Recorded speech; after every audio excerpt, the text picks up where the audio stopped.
Not so long ago, winning was something associated with the Phoenix Suns. They were a proud franchise that was almost always in playoff contention and often found a way to advance to the later rounds.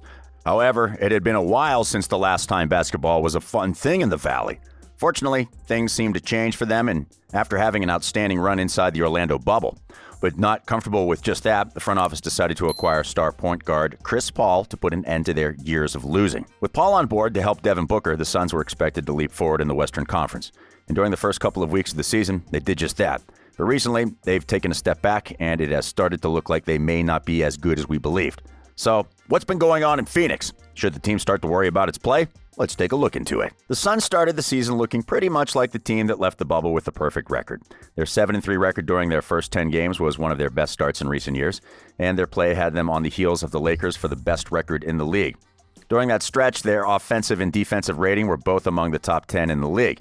And the fact they were winning games without needing Booker to score over 26 points was proof of how deep their roster was. They also got a few convincing wins to start the season, and even though 2 of their losses had been against bad teams, they still hadn't lost a game by over 5 points. In other words, they gave themselves a chance to win each of those games. But then, things suddenly stopped working, and the team showed its vulnerability to the rest of the league. A blowout loss against the Wizards was followed by a couple of postponed games that seemed to throw the Suns out of rhythm as they also lost 4 of the next 5 games. So in a matter of weeks, Phoenix went from legitimate threat in the West to barely able to hang around 500. And even though that would have been a normal thing in the past, they're no longer supposed to go through those kinds of swings. But what are the main reasons behind the team's struggles? If you take a look at their latest games, you may notice that they haven't been playing at full health recently. The most notable absence is Booker, who was leading the team in points per game for the 5th straight season. But key pieces like Dario Saric and Cameron Payne have also missed time because of injuries and health protocols. However, blaming their recent struggles on the availability of their players would almost sound like an excuse, and Coach Monty Williams would be the first one to tell you health is not the reason why their level of play has taken a step back. Instead, he'll point out their most glaring issue: inconsistency. Sometimes it doesn't look like consistency can be much of an issue for a pro team.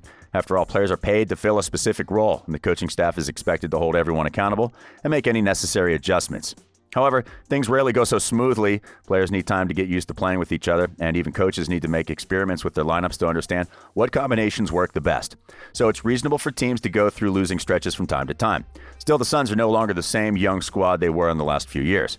Some of their pieces may still need time to develop, but their best player is already in his 6th season, and now he's surrounded by veterans who've played deep into the playoffs. It may take them a little longer to get the most out of their current roster, but considering the way they're built, they need to establish certain habits if they want to be successful when games begin to matter the most.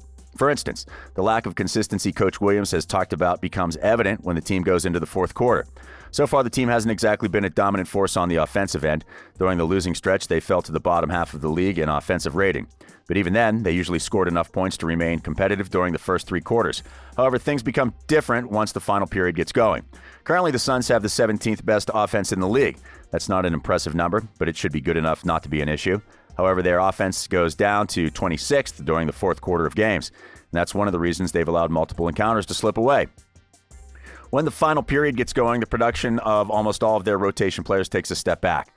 For instance, they start taking fewer 3-pointers, and the ones they do take stop going in. As a result, it becomes easier for rival teams to stop them and make a run of their own. But how is it that a team loses its identity in the final period? What's the real issue? It's not like the Suns suddenly forget how to make shots once the final quarter gets going. However, they do change the kinds of shots they take. During the first 3 quarters, Phoenix distributes its shots most evenly between its players, except for Booker. Almost all of the other guys take a similar number of shots, but they change their approach during the last quarter. In the final 12 minutes, Devin starts taking more shots than in the rest of the game. The same goes for CP3, who usually focuses on distributing the ball during the first 3 quarters before becoming more aggressive in the final period. On paper, that looks like an excellent plan. Last season, Paul led the league in clutch scoring with 150 points. Booker also had some memorable moments in crunch time, including his buzzer beater over Kawhi Leonard and Paul George inside the bubble. That alone seems like enough reason to put the ball in the hands of the star duo once the final period gets going. But unfortunately, the results haven't been as good as expected. Booker has been having the worst statistical season of his career since his sophomore year. At first, it didn't raise anyone's alarms since the Suns were winning most of their games. But the losing started to show the team would need its franchise player to play like his true self more often than not. Still, some of his struggles should have been expected.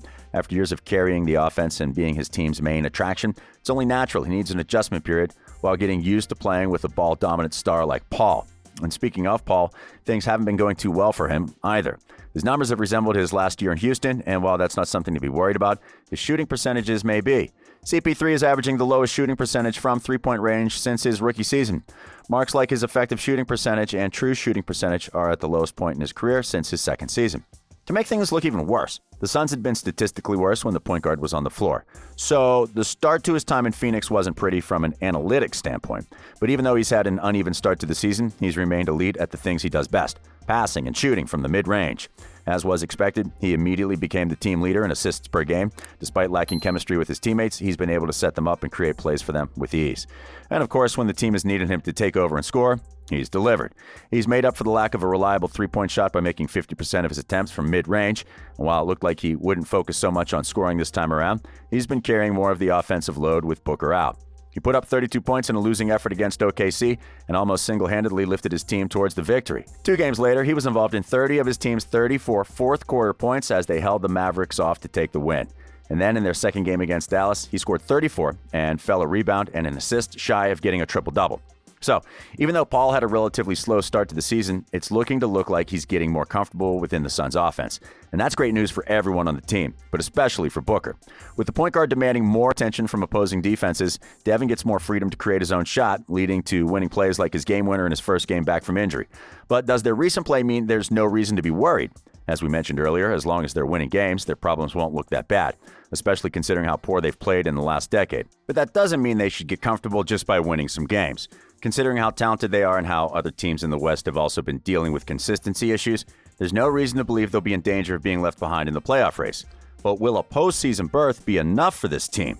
If they qualify for the playoffs, it'll be their first time they get there since 2010. That would be an achievement in itself, and even more so for a player like Booker, who's never played in a postseason game. However, the presence of Paul and Crowder on the team means they shouldn't be comfortable with just making the playoffs.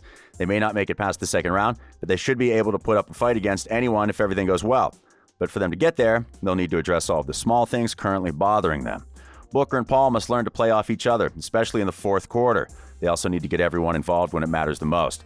That will allow them to create space and opportunities for their teammates. Last but not least, the Suns need to learn how to win consistently. They have the pieces and the coaching staff to do it, so it may only be a matter of time. But they need to take the issue seriously. If they don't, they may end up being surprised by other teams in their conference later in the season. Altogether, the Suns have had a solid start to the season. They currently have a winning record and should make the playoffs if they keep playing well. However, they must be careful not to let their guard down. Their issues may not break them apart, but could be enough to put a ceiling to their aspirations. Still, they have time to work on it, and there's no reason to believe they won't be able to figure things out.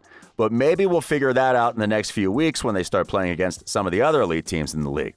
But now, what are your thoughts on the Phoenix Suns? Do you believe they can become a serious threat if they find the right balance between their players? Let us know in the comments. We hope you've enjoyed today's video, and if you did, remember to like it and subscribe to our channel for more NBA content. We are Courtside.